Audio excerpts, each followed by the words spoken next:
Қордайлық тұрғындар үшін қуанышты жаңалық. Халықты баспанамен қамту үшін әкімдік әмиянынан қомақты қаржы бөлді. Енді Қордайда тұрғын үйге мұқтаж жандар қатары азаймақ.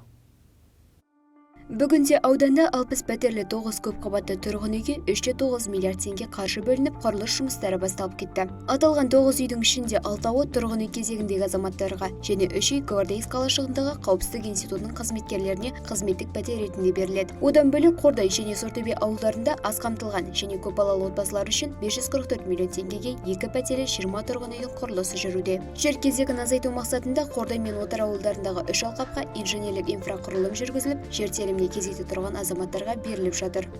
Пайдалануға берілген тұрғын үйлер осы 5 айдың ішінде 17,6 мың шаршы метрді, немесе нақты көлем индексі 107,7%-ды құрап отыр.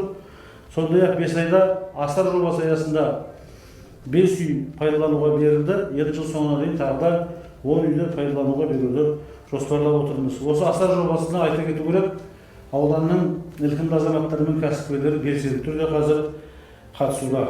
Бұдан бөлек ауданның экономикасы да едәуір артып келеді. Мәселен, жалпы өңірлік өнім 34 миллиард теңге болып, экономикалық өсім 116% құрап тұр. Ал жұмыссыздық деңгейі 4,5, бюджеттің игерілуі 100%-ға жеткен. Сондай-ақ Қордай ауданында мемлекеттік бағдарламалар аясында 4634 адамға, 17 жауапкершілігі шектеулі серіктестікке және 62 шаруа қожалыққа әртүрлі қаржылық институттар тарапынан 2,7 миллиард теңгеден астам несиелер берілді. Гүлсім, Дәулеш, Мирас, Өмірзақ, Тарай 24.